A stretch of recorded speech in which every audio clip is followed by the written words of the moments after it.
Job field দেশে এবং দেশের বাইরে কেমন সেটা নিয়ে আলোচনা করব। ফিজিক্যাল এডুকেশন নিয়ে একটা প্যারাগ্রাফ আমরা দেখব, short paragraph. Significance of speaking English in sports ওয়ার্ল্ডে, এই ক্রীড়া বিশ্বে স্পিকিং ইংলিশের গুরুত্ব আমরা আলোচনা করার চেষ্টা করব। Process of opening of Facebook account, একটা ফেসবুক অ্যাকাউন্ট ওপেনিং এর যে সিস্টেম, আমরা অনেক সময় আমাদের কাছে অ্যান্ড্রয়েড ফোন থাকলে আমরা সিস্টেমেটিক্যালি আমরা ফেসবুক অ্যাকাউন্ট ওপেন করতে পারি, বাট যখন আপনাকে বলা হবে বা আমাদেরকে বলা হবে যে কিভাবে করতে হয়, এটা যদি লিখতে বলা হয় তখন কিন্তু আমরা ঠিকই মনে করতে পারবো না স্টেপ বাই স্টেপ কোন ধাপগুলো। তো অনেক সময় আমাদের পরীক্ষাগুলোতে, বোর্ড পরীক্ষাগুলোতে এরকম আমাদের ইংরেজির কোশ্চেন গুলো এরকমও আসে যে একটা ফেসবুক অ্যাকাউন্ট ওপেনিং এর যে প্রসেস এটা সম্পর্কে লিখুন, বা স্পোর্টস ওয়ার্ল্ডে স্পোকেন ইংলিশের যে গুরুত্ব এটা সম্পর্কে লিখুন, ফিজিক্যাল এডুকেশন সম্পর্কে একটা প্যারাগ্রাফ লিখুন। ঠিক আছে, ফিজিক্যাল এডুকেশনের জব প্রসপেক্ট নিয়ে দেশে বা দেশের বাইরের জব ফিল্ড নিয়ে আলোচনা করতে বলা হয়। সো আমাদের এই ইংরেজি বিষয়ের বেশিরভাগ টপিকই ফিজিক্যাল এডুকেশন রিলেটেড আসে, বেশিরভাগ টপিক রিটেন সাইডটা বিশেষ করে ফিজিক্যাল এডুকেশন রিলেটেড আছে। সো প্রথমে আমরা একটু দেখি formal and informal greetings in the scout norm. Scout নর্মে বা স্কাউটিং এ ফর্মাল এবং ইনফর্মাল গ্রিটিংস কি আছে? ফর্মাল গ্রিটিংস কি আছে? প্রথমত ফর্মাল গ্রিটিংস হচ্ছে scout salute. Scout salute, scout salute তারা এই যে লিটল ফিঙ্গার এবং থাম্ব, বৃদ্ধাঙ্গুল এবং কনিষ্ঠ আঙ্গুল, এই দুটো আঙ্গুল একটা আরেকটার সাথে একটা রাউন্ড শেপে ধরে রাখে এবং বাকি যে তিনটা আঙ্গুল স্ট্রেট করে তারা স্যালুট দেয়। এবং নেক্সট যে ফর্মাল গ্রিটিংস হচ্ছে বি প্রিপেয়ার্ড। বি প্রিপেয়ার্ড হচ্ছে স্কাউটের অ্যাকচুয়াল মোটো, অর্থাৎ সদা প্রস্তুত থাকা, সদা প্রস্তুত থাকা, এটাও একটা কাইন্ড অফ ফর্মাল গ্রিটিংস এর মধ্যে পড়ে। এবং হ্যান্ডশেক, হ্যান্ডশেক স্কাউটিং এর ফর্মাল গ্রিটিংস এর মধ্যে, হ্যান্ডশেকও ফর্মাল গ্রিটিংস এর মধ্যে পড়ে। আপনারা কি শুনতে পাচ্ছেন ক্লিয়ারলি? জি স্যার। ওকে, ফাইন। এখন আসেন ইনফর্মাল গ্রিটিংস। ইনফর্মাল গ্রিটিংস এর মধ্যে কি আছে? ইনফর্মাল গ্রিটিংস এর মধ্যে রয়েছে এই যেমন hi, hello, how are you scout. Scouting, scout হচ্ছে প্রত্যেকটা ইন্ডিভিজুয়ালকে বলা হয় স্কাউট, প্রত্যেকটা ইন্ডিভিজুয়াল, যেমন বিএনসিসি তে বলা হয় ক্যাডেট। স্কাউটিং যারা করে তাদের প্রত্যেকটা ইন্ডিভিজুয়াল মানুষকে ডাকা হয় স্কাউট হিসাবে। So how are you scout, একজন আরেকজনের সাথে দেখা হলে এভাবে বলতে পারে। এটা হচ্ছে ইনফর্মাল গ্রিটিংস, কেমন আছো, গুড মর্নিং অথবা গুড ইভিনিং স্কাউট, এরকম। সো এই দেখেন খুব বেসিক জিনিস, খুবই সহজ, বাট অনেক সময় যখন পরীক্ষা আসে যে ফর্মাল এবং ইনফর্মাল গ্রিটিংস স্কাউটের এটা কেমন, সো ফর্মাল গ্রিটিংস এবং ইনফর্মাল গ্রিটিংস খুবই সহজ। Scout salute, be prepared and handshake, এই তিনটা হচ্ছে ফর্মাল গ্রিটিংস। এবং ইনফর্মাল গ্রিটিংস এর মধ্যে hi, hello, how are you scout, good morning or good evening scout, এইগুলো হচ্ছে ইনফর্মাল গ্রিটিংস এর মধ্যে পড়ে। এত সহজ বিষয়, বাট আমরা যদি না জানি তখন আমরা কিন্তু পরীক্ষায় লিখতে পারবো না। ক্লিয়ার সবাই? জি sir.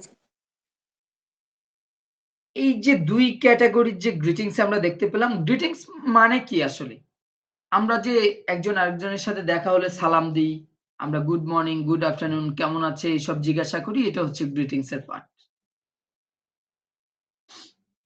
So both types of greetings reflect the values of friendship, respect and the scout law.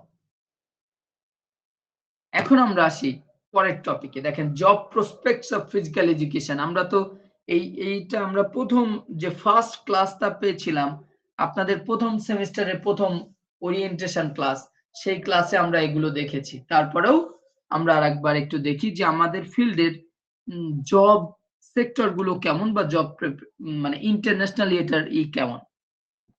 So দেশে physical education teacher, sports coach, fitness trainer, sports therapist বা রিহাব অ্যাসিস্ট্যান্ট যারা ফিজিওথেরাপি দিয়ে থাকে।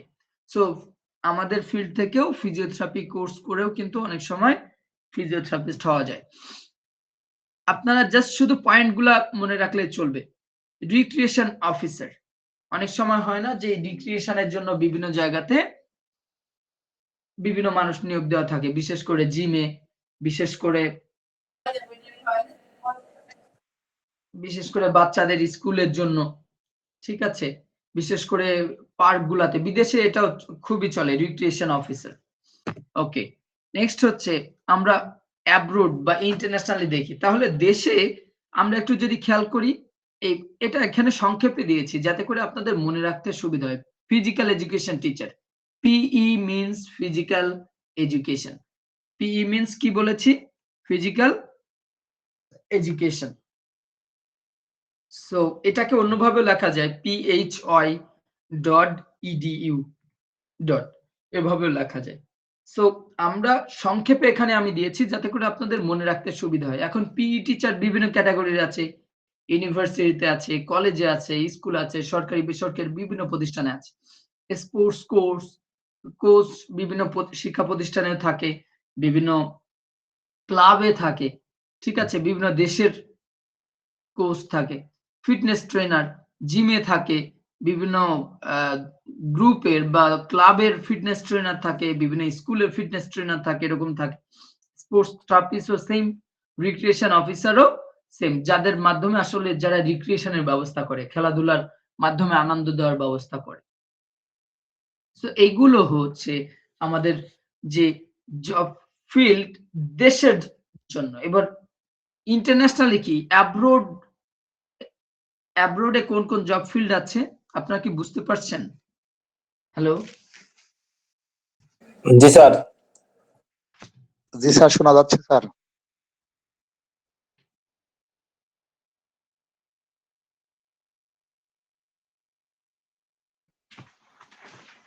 আজকে আমরা একটু সংক্ষেপে যাব, আমাদের এটা লাস্ট ক্লাস, বাট আমরা কিছু কোশ্চেন আনসার সেশনে যাব শেষে, যদি আপনাদের জানার কিছু থাকে সেই বিষয় নিয়ে। এজন্য আমরা একটু চেষ্টা করব, খুবই সহজ সহজ বিষয়, জাস্ট একটু ফোকাস করলেই আপনারা মনে রাখতে পারবেন ইনশাআল্লাহ। International physical education teacher teach in foreign or international school. কিছু ইন্টারন্যাশনাল স্কুল আছে যেখানে দেশ বিদেশের বিভিন্ন স্টুডেন্ট পড়াশোনা করে, যেমন বাংলাদেশ ইন্টারন্যাশনাল স্কুল। আমি একটা প্রতিষ্ঠানে চাকরি করি, এটাই ইন্টারন্যাশনাল স্কুল। এখানে অনেক ইন্টারন্যাশনাল স্টুডেন্ট পড়াশোনা করে, দেশের বাইরে থেকে আসে, তারা এখানে পড়াশোনা করে, এরকম আছে। সো এরকম এই একই ক্যাটাগরির স্কুল পৃথিবীর অন্যান্য দেশেও রয়েছে, যেমন এই স্কুল সৌদি আরবে রয়েছে, কিছু আছে অক্সফোর্ড ইন্টারন্যাশনাল স্কুল, কিছু আছে জাপানিজ ইন্টারন্যাশনাল স্কুল, কিছু আছে অস্ট্রেলিয়ান ইন্টারন্যাশনাল স্কুল, কিছু আছে ব্রিটিশ ইন্টারন্যাশনাল স্কুল। সো এগুলা ইন্টারন্যাশনাল কিছু স্কুল কলেজ রয়েছে ফিজিক্যাল এডুকেশন টিচার হিসেবে, এদেরকে ইন্টারন্যাশনাল পিই টিচার বলা হয়। স্পোর্টস কোর্স ঠিক আগের পয়েন্টের সাথে সিমিলার, ফিটনেস ট্রেনার আর প্রফেশনাল ট্রেনার। স্পোর্টস ম্যানেজার খুবই গুরুত্বপূর্ণ point. NGO and sports development work, বিভিন্ন জায়গাতে স্পোর্টস ডেভেলপমেন্ট বা এনজিও রিলেটেড কিছু জব আছে। কেউ কেউ আছে, যেমন কিছু গ্রুপ আছে, আমাদের দেশেও আছে এরকম, যারা কি করে স্পোর্টস নিয়ে কাজ। আপনার প্রতিষ্ঠানের যদি স্পোর্টস প্রোগ্রাম হয়, তো আপনারা যদি শুধু তাদের সাথে কন্ট্যাক্ট করেন, ওই প্রতিষ্ঠান যে ওই এজেন্সি বা এনজিও যে আপনাদের ওই স্পোর্টসটাকে উঠিয়ে দিয়ে আসবে। কিভাবে?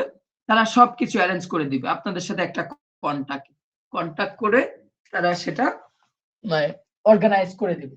ধরেন আপনার জনবল নাই বা আপনি প্ল্যান ভালো করতে পারেন না, সেই ক্ষেত্রে কি করবে, তারা আপনাকে সহযোগিতা করবে যে কিভাবে তারা সব রেসপন্সিবিলিটি নিয়ে নিবে কিসের বিনিময়ে?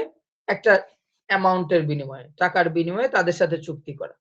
যেমন বিয়ে বাড়িতে কি হয়, বাবুর্চি হায়ার করা লাগে না? অনেক সময় কি হয় যে বিভিন্ন কনভেনশন সেন্টার বা বিভিন্ন কি বলা যায় এরকম কনভেনশন হল বা কিছু ভাড়া করা হয় না, যে যারা রান্না থেকে শুরু করে সব ধরনের ক্যাটারিং থেকে শুরু করে সব ফ্যাসিলিটি সাজানো সবকিছু তাদের দায়িত্ব। এরকম এরকম কিছু এনজিও এবং স্পোর্টস ডেভেলপমেন্ট প্রজেক্ট আছে যারা এই কাজগুলো করে থাকে। So physical education offers wide and growing career opportunities worldwide. Physical education সারা বিশ্বব্যাপী ব্যাপক ডেভেলপিং ক্যারিয়ার অপরচুনিটিস রয়েছে ফিজিক্যাল এডুকেশনের সারা বিশ্বব্যাপী। সারা আমাদের দেশে যে পরিমাণ ফিজিক্যাল এডুকেশনের যে জব ফিল্ড, তার চেয়ে বেশি জব ফিল্ড হচ্ছে দেশের বাইরে। পৃথিবীর বেশিরভাগ ইউনিভার্সিটিতে, অন্যান্য দেশের বেশিরভাগ ইউনিভার্সিটিতে ফিজিক্যাল এডুকেশন রয়েছে, বাট আমাদের দেশে কিন্তু নাই, কম, খুবই কম। বাইরের প্রত্যেকটা স্কুল কলেজে ফিজিক্যাল এডুকেশন টিচার রয়েছে, আমাদের দেশে কিন্তু সব জায়গাতে নাই। বাইরে ফিজিক্যাল এডুকেশনের ডিমান্ড অনেক বেশি, অনেক বেশি। বুঝতে পেরেছেন? সো এখান থেকে জাস্ট আপনারা পয়েন্টগুলো মনে রাখবেন। International PE teacher, sports coach, fitness trainer and personal trainer, sports manager, NGO and sports development org. এরকম কিছু পয়েন্ট সংক্ষেপে দিয়েছি যাতে করে, এটা আরো ডিটেইল ছিল, আমি দিয়েছি যাতে করে আপনারা শর্টলি এটা পড়ে, ইংরেজি নাম শুনেই অনেকে ভয় পান, সো যাতে করে ভয় না পান। এখন আসেন, অনেক সময় আমাদের পরীক্ষায় এরকমটাও আসতে পারে যে ফিজিক্যাল এডুকেশন নিয়ে একটা শর্ট প্যারাগ্রাফ লিখ, সেটা কেমন হবে আমি দিয়েছি দেখেন। ফিজিক্যাল এডুকেশন এটার আপনাদের অনেক ভার্সন আছে, অনেক সময় আমরা অনেক রকম পড়েছি, আমাদের লেসন গুলাতেও আপনারা প্রিভিয়াস শীট গুলা দেখলেও পাবেন। সবাই আমার কথা ক্লিয়ারলি শুনতে পাচ্ছেন? জি স্যার। জি স্যার জি স্যার। আর ইংরেজি এটা কত নম্বরের স্যার পরীক্ষাটা? ইংরেজি 60 মার্কসের 60। আর এই যে লাস্ট 3টা ফিজিক্যাল এডুকেশন ক্লাস আমি এই পাওয়ার পয়েন্টে নিচ্ছি, এই 3টা আপনাদের কাছে নাই, এই 3টা আমি আপনাদেরকে প্রোভাইড করব গ্রুপে। Physical education is an important part of education that helps. লিখিত সাবজেক্ট না মৌখিক স্যার? মৌখিকের কোনো ব্যবস্থা নাই, লিখিত। ফার্স্ট সেমিস্টারে যেমন পরীক্ষা দিয়েছেন লিখিত, ওরকম লিখিত। আর একটা পরীক্ষা দিয়েছেন ভালো হবে। জি জি, শীটগুলো স্যার সবগুলো একসাথে আবার একটু দিয়ে গেলে ভালো হবে। আচ্ছা দিয়েছি, গ্রুপে একটু খুঁজে দেখেন, দিয়েছি আবার দিব, সমস্যা নেই। Physical education is an important part of education that helps people stay healthy and active. Physical education, normally আমরা বলি যে ফিজিক্যাল এডুকেশন এডুকেশনের অবিচ্ছেদ্য অংশ, ইন্টিগ্রাল পার্ট। আমরা এখানে বলছি ইম্পর্টেন্ট পার্ট, খুবই গুরুত্বপূর্ণ একটা অংশ শিক্ষার, এডুকেশনের, যেটা আমাদেরকে হেল্প করে, যেটা মানুষদেরকে সহযোগিতা করে stay healthy and active, healthy এবং অ্যাক্টিভ থাকতে সাহায্য করে। It teaches students different games, sports and exercises to improve fitness, strength and flexibility.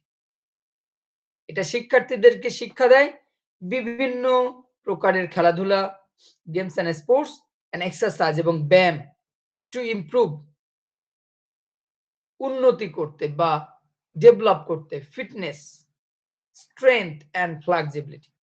Physical education also helps develop teamwork, discipline and confidence. Physical education আরো সাহায্য করে develop করতে, teamwork develop করতে, discipline develop করতে and confidence develop করতে। Regular physical activity reduce stress and keeps the mind fresh. Regular physical activity কি করে? Reduce, কমায়, স্ট্রেস, চাপ কমায়, এবং কি করে? কিপস দ্য মাইন্ড ফ্রেশ, মন ভালো রাখে। ফ্রেশ রাখে, সতেজ রাখে। Through physical education students learn healthy habits that are useful throughout life. আমাদের সামগ্রিক যে জীবন, আমাদের জীবনে এই ফিজিক্যাল এডুকেশনের যে হেলদি লাইফ খুবই ইউজফুল, এটার উপকারিতা অনেক বেশি। সেই ফিজিক্যাল এডুকেশন আমাদেরকে হেলদি হ্যাবিটস শেখায়, আমাদের স্টুডেন্টদেরকেও হেলদি হ্যাবিট শেখায়। ফিজিক্যাল এডুকেশনের মাধ্যমে আমাদের শিক্ষার্থীরা কি করে, হেলদি হ্যাবিট শিখতে পারে। এখন আসেন significance of speaking English in the sports world. Significance of speaking English in the sports world. A sports world day ইংরেজি স্পিকিং এর গুরুত্ব। গ্লোবাল কমিউনিকেশন, আপনি যদি ইংরেজি না জানেন, এক দেশের মানুষ আর এক দেশের সাথে কমিউনিকেশন করবেন কিভাবে? ইংরেজি হচ্ছে আমরা সবাই জানি international language. So international language হিসাবে আমরা যখন দেশের বাইরে খেলতে যাই, আমাদের দেশের খেলোয়াড়রা দেশের বাইরে খেলতে যায়, পার্টিসিপেট করে, তারা যদি ইংরেজি জানে তাহলে কিন্তু তাদের জন্য মানুষের সাথে ডিল করতে সুবিধা হয়। বিশ্বের সব দেশের খেলোয়াড়রা কমন ল্যাঙ্গুয়েজ হচ্ছে ইংরেজি, যেহেতু ইন্টারন্যাশনাল ল্যাঙ্গুয়েজ। সো এই জন্য বলা হচ্ছে গ্লোবাল কমিউনিকেশনের জন্য, গ্লোবাল কমিউনিকেশনের জন্য ইংরেজি জানা দরকার। Helps athletes and official communicate internationally. এই যে খেলোয়াড়দের এবং খেলোয়াড়দের যে অফিসিয়াল থাকে, টিম অফিসিয়াল, তাদের ইন্টারন্যাশনালি কমিউনিকেট করতে সাহায্য করে এই ইংরেজি। Team work makes instruction and plans easy to understand and makes teams. দেখেন আমাদের বাংলাদেশেও পৃথিবীর বিভিন্ন দেশ থেকে কোচ এসে কাজ করে, এরকম এক দেশে অন্য দেশের কোচ এসে কাজ করে। সো কোচের ভাষা যদি বুঝতে চাই, সেই ক্ষেত্রে আমাদের কি ইংরেজি জানার দরকার আছে না নাই? কোচ কি এসে বাংলায় কথা বলবে? এখন ফর এক্সাম্পল আপনি আমেরিকা থেকে একটা কোচ নিয়ে আসছেন বাস্কেটবলের, তাহলে সে কি এসে বাংলায় কথা বলবে? নিশ্চয়ই না। তাহলে কমন ল্যাঙ্গুয়েজ হচ্ছে ইংলিশ, ইংরেজিতে কথা বলবো। তাহলে আমি যদি ইংরেজি জানি, তাহলে আমি তার ইনস্ট্রাকশন গুলো বুঝতে পারবো, তার প্ল্যান বুঝতে পারবো। আবার ধরেন আইপিএল চলে, বিপিএল চলে, পিএসএল চলে, এরকম বিভিন্ন লিগ চলে। সবাই কি শুনতে পাচ্ছেন? জি স্যার। জি স্যার, জি স্যার। শোনা যায়। শোনা যাচ্ছে। আমাদের বিপিএল চলছে, পাকিস্তানি খেলোয়াড় আছে, ওয়েস্ট ইন্ডিজের খেলোয়াড় আছে, আফ্রিকান কয়েকটা দেশের খেলোয়াড় আছে, ইভেন অন্যান্য দেশের খেলোয়াড়ও আছে। সো দেখেন এখানে বিভিন্ন দেশের খেলোয়াড় মিলে একটা দলে খেলছে। তাহলে সবাই সবার ভাষা যদি না বুঝে, তাইলে তো দলের টিমের কমিউনিকেশন ভালো হবে না, টিম ওয়ার্ক ঠিক মতো করতে পারবে না। সেজন্য সবার কমন ল্যাঙ্গুয়েজ হচ্ছে ইংরেজি, এজন্য ইংরেজির গুরুত্ব অপরিসীম। মিডিয়া ইন্টারেকশন, অনেক সময় দেখবেন যে মিডিয়ার সামনে যখন কনফারেন্স সে প্লেয়াররা যায়, তো আমাদের দেশের বেশিরভাগ প্লেয়ারই বাংলায় কথা বলে। তো ধরেন মুস্তাফিজ থেকে শুরু করে অনেক player man of the match হয়েছে, এখন তাকে বলতে বলা হলো, ইংরেজিতে কোশ্চেন করলো, সে বাংলায় অ্যান্সার দিবে। অনেক সময় দেখবেন ওদের আবার ইন্টারপ্রেটার থাকে, যে দোভাষী। কেউ কেউ আবার বলে দেয় যে ইংরেজিটাকে আবার বাংলা করে দেয়, তখন সে বাংলায় ইংরেজি করে, বাংলায় বলে, আবার সে ইংরেজিতে কনভার্ট করে জানে, এরকম। সো যদি সে সরাসরি ইংরেজি জানে, তাহলে কিন্তু তার আর এই প্রবলেমের সম্মুখীন হতে হয় না। তো সরাসরি সে মিডিয়ার সাথে ইন্টারঅ্যাক্ট করতে এই ইংরেজিটা জানা জরুরি। Career growth opens opportunities for international jobs and contacts. আপনি এখন ধরেন বাঙালি অস্ট্রেলিয়ান টিমের ক্রিকেট কোচ হবেন, তাহলে আপনি যদি বাংলায় বলেন তাহলে তো চলবে না। সো আপনার কোচ হতে গেলে আপনার ডেফিনেটলি ক্যারিয়ারের পাশাপাশি আপনার ইংলিশ স্পোকেনটা খুবই ভালো হতে হবে। Learning helps understand training materials and sports knowledge. যেমনটা বলছিলাম যে কোচের ল্যাঙ্গুয়েজ যদি আমরা বুঝতে চাই, সেক্ষেত্রে আমাদেরও ইংরেজি জানতে হবে। সুতরাং দেখেন খুবই শর্টলি দিয়েছি, কিন্তু speaking English helps athlete communicate well. এই ইংলিশ স্পোকেনটা আমাদের কি করে? খেলোয়াড়দেরকে সাহায্য করে communicate well and succeed in global sports. ভালোভাবে কমিউনিকেট করতে সাহায্য করে এবং গ্লোবাল স্পোর্টসে তাদেরকে কি করে? সহজে গ্লোবাল স্পোর্টসে তারা কি করতে পারে? অ্যাডাপ্টেড হতে পারে।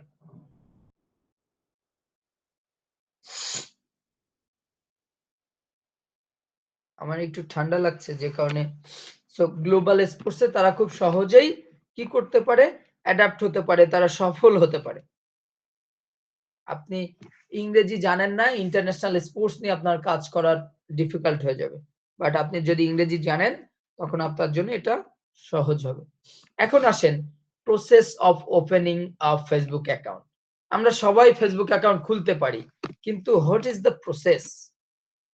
আপনারা একটু বলেন তো কি করতে হয়? মনে আছে কারণ? নাকি সেই একবার খুলে রেখেছেন, ফোন যেভাবে কমান্ড দেয় সেভাবে শুধু এগ্রি আর কিছু ডাটা ইনফরমেশন দিয়েই আমরা ফেসবুক অ্যাকাউন্টটা ওপেন করি, তাই না? এরকম কি না? ম্যাক্সিমাম এরকমই, জেনে বুঝে Maximum। অনেকেই কম জি স্যার, অনেক এখন আমাদের যদি কোনো সময় পরীক্ষা এরকমটা আসে তাহলে আমরা কি করতে পারি?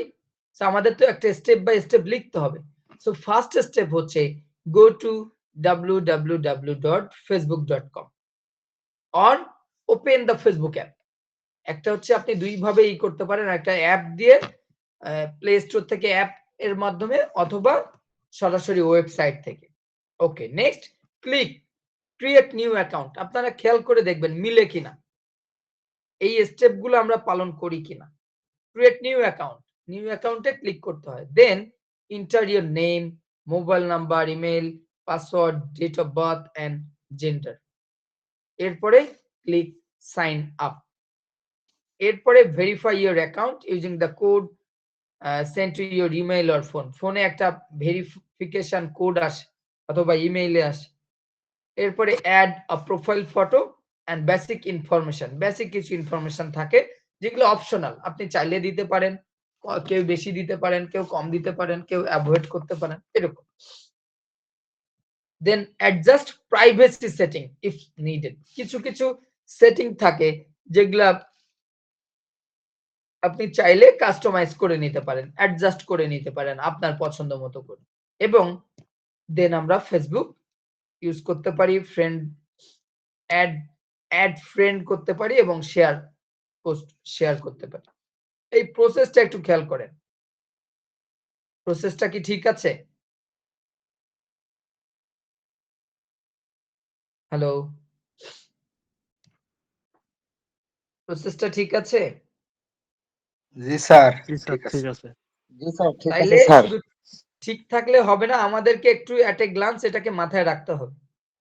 আমরা যেন পরীক্ষা যদি এরকম আসে আমরা যেন অন্তত লিখতে পারি যে প্রসেসটা আসলে কি। প্রথমে ফেসবুক অ্যাপ ইনস্টল করে নিব বা ওপেন করে নিব, অথবা www.facebook.com এ ওয়েবসাইটে চলে যাব। দেন ক্রিয়েট অ্যাকাউন্ট, ক্রিয়েট অ্যাকাউন্টের পরে এই যে আমাদের নাম, mobile number, email, password, date of birth, gender এগুলো লিখতে হবে। এরপরে সাইন আপ করতে হবে। সাইন আপ করার পরে ভেরিফিকেশন কোড আসবে, কোড দিতে হবে। এরপরে প্রোফাইল পিকচার অ্যাড করতে হবে এবং বেসিক ইনফরমেশন অ্যাড করতে হবে। এন্ড এরপরে আমরা চাইলে প্রাইভেসি সেটিং অ্যাডজাস্ট করতে পারি এবং লাস্টে আমরা ফেসবুক ইউজ করতে পারি এবং আমরা চাইলে ফ্রেন্ড যুক্ত করতে পারি, আমাদের বিভিন্ন পোস্ট শেয়ার করতে পারি। এটা হচ্ছে অ্যাকচুয়াল প্রসেস। এখন আসেন আপনাদের যত ধরনের কোশ্চেন আছে আজকে অ্যান্সার দেব। আর কি কোশ্চেন আছে বলেন? স্যার 27 তারিখ পরীক্ষা কয় ঘন্টা? পরীক্ষা 27 তারিখ স্যার কয় ঘন্টা পরীক্ষা?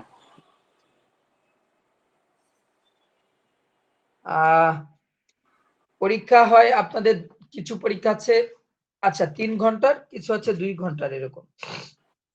এখন স্যার 27 তারিখ স্যার কয় ঘন্টা পড়বে এটা?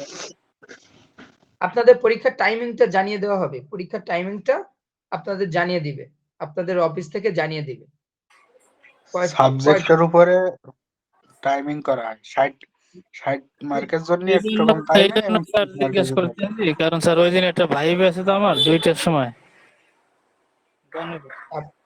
আপনার ভাইবা আছে? জি, 2টার সময় গণপূর্ত ভাইবে, 11টার সময় স্যার পরিসংখ্যানে প্র্যাকটিক্যাল, 27 তারিখ। 11টার পরীক্ষাটা আপনি ধরতে পারবেন না, কারণ পরীক্ষা হয় 10টা থেকে। 10টা থেকে 1টা পর্যন্ত। 10টা থেকে।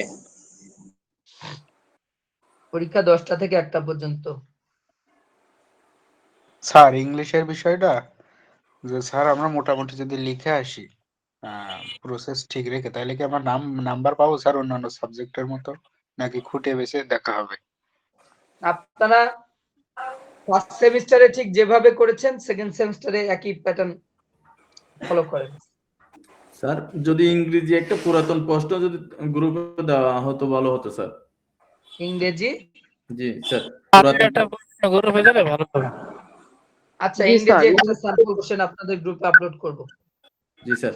জি স্যার বাংলা তো আনিয়ে বানিয়ে লেখা যেত, কিন্তু ইংরেজি তো আনিয়ে বানিয়ে লেখা সম্ভব না। আচ্ছা, কাজে ইংরেজি ইংরেজি